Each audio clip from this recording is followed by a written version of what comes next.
Hello, welcome to another chat, another walk with Lottie. We're going up the hill today. It is Tuesday, the 30th of May, 2023. And another beautiful spring day. We've had such a run of amazing weather recently, and I cannot see a single cloud. I can just see a big contrail up in the sky, a single plane overhead. Too high up to hear it. We don't get a lot of civilian air traffic over here, but we get a fair amount of the military stuff from time to time. It's quite interesting to see the helicopters and transport aircraft kind of thundering along the valley. What they're practicing, I do not know, but they use the valley to do it. And I guess there's not many people here, so they can fly lower. It's kind of rules, I think, on the population density and how low you can fly over it. So it's not too bad. It's not like it's a constant thing. It's just every now and then. So it's quite interesting to see. And we occasionally have the odd different thing come over. We had was it a climate summit, I think, or some kind of summit, and we had the Joe Biden's planes come over, the ones with the, I think they're called an Otter or something like that. It's really long propellers, and they can turn the propellers round for vertical takeoff and landing, I think is the thing. I'm not really an aircraft expert, but I used to be interested when I was a lad. Anyway, it's just part of the fabric of life. In a rural community, mainly what we hear is cars mooing and birds singing, so I can't complain about noise. So yeah, trying to get back into the routine of doing these every week. I have some pictures to put up on the website as well. Just in case you didn't see it in the newsletter, you don't have to sign in using your membership of the site anymore to see all the photos.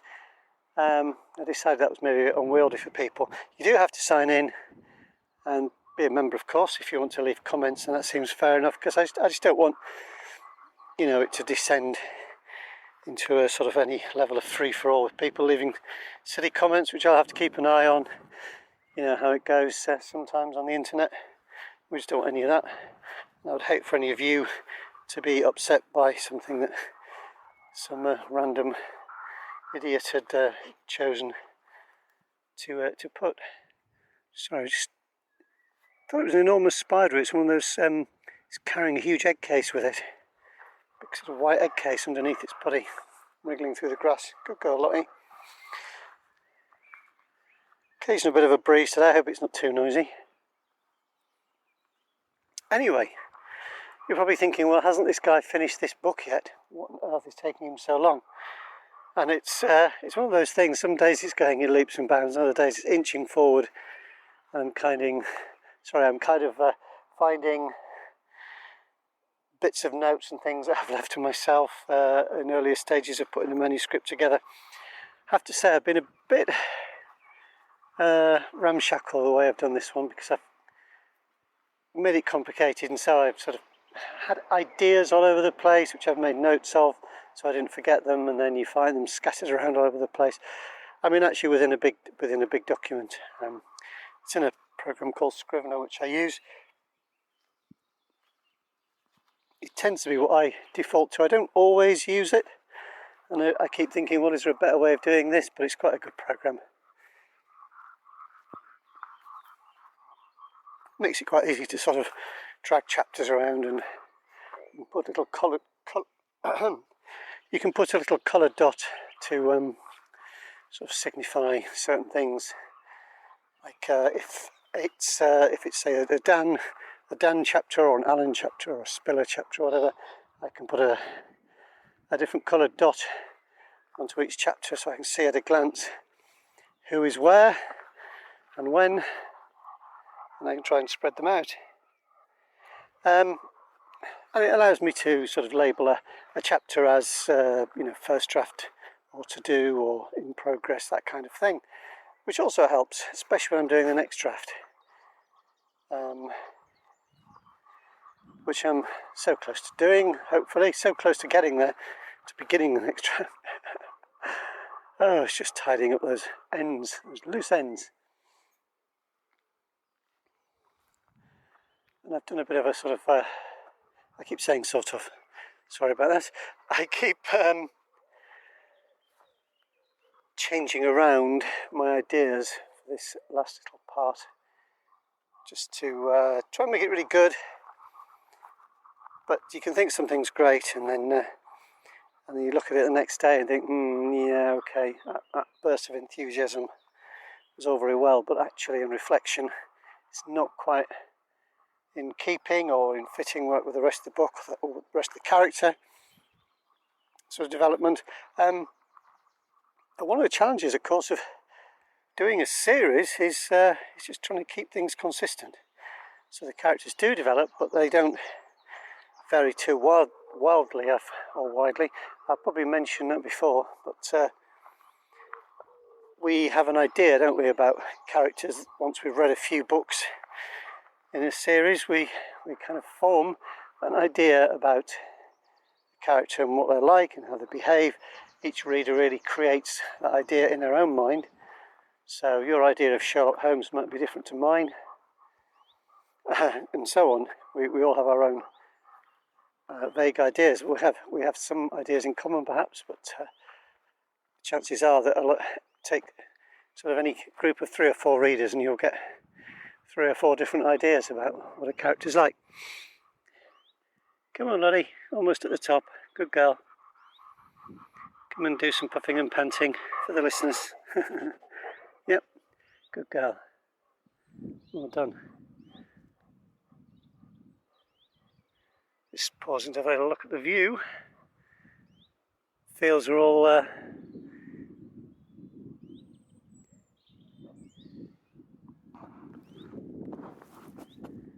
different shades at the moment. We've got some that are still green, some that are golden, some have been mown or cut, depending on what for.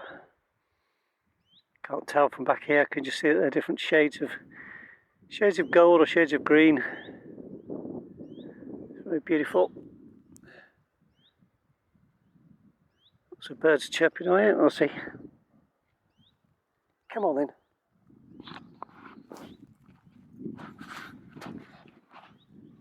So we will get there. In my last newsletter I said that I'll be sharing some snippets soon, and yeah, that will sort of vary, because there's issues with it, you know, of walking into the breeze. It's difficult to share too much without giving spoilers. What I think I will do though is maybe put a tiny snippet on the website, and then you can sign in, so members will get to read more of it. And that's to do with just not making the whole thing public too early, really. And those snippets will change, I'm sure, as time goes on.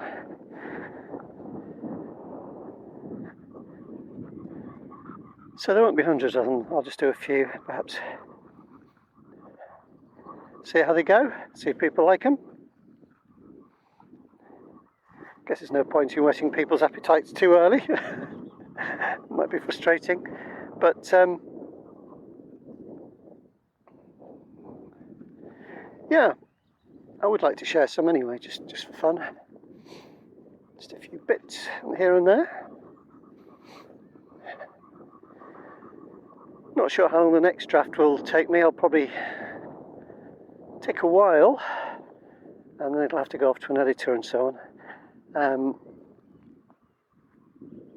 So that will also take a little bit of a while, just because it's quite a long book.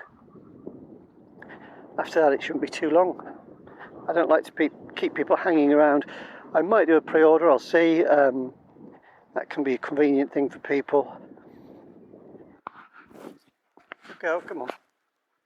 Okay, I had to stop there for a bit as the wind was just howling at me. Well, it's a lovely breeze really, but it doesn't make for a good recording. So I seem to keep walking into it. You might be able to hear the trees rustling around me at the moment. I'm just going out to exit the field. With one thing or another, I will sign off there. Thank you very much for listening and joining Lottie and I on our walk today. And I hope you are keeping safe and well and enjoying reading lots of books. Thank you to everyone who's posted reviews and ratings, or maybe told friends or family about the books. That's always really helpful. Lots of lovely reviews and ratings. I saw the other day that Valley of Lies have been stuck on 999 ratings on the US Amazon for quite a while. Now it's gone over 1,000, which is really amazing. To me, as those ratings are overwhelmingly good, and that's really encouraging. It's really nice to see. I think it helps other people to find the books as well. So if you've enjoyed one of the books and you haven't popped a rating or review on any of your favourite sites, then it's worth doing it. I think it does help. So that'd be very helpful. And a huge thank you to everybody who's joined the site or gets the newsletter or has sent me a mug of tea via the coffee.com button on my site. And there's a few kind people who very kindly send something every month, which is amazing. And it helps as well. It helps to just sort of deal with the costs of putting the books together and keeping the lights on and so on. So a huge thank you to those people. Not by any means expected, but very much appreciated. And it does make a difference. It all really helps. So I'll going back to the village now, so I'll sign off with a final thank you to everyone, and look after yourselves. Take care, and we'll talk again soon. Bye.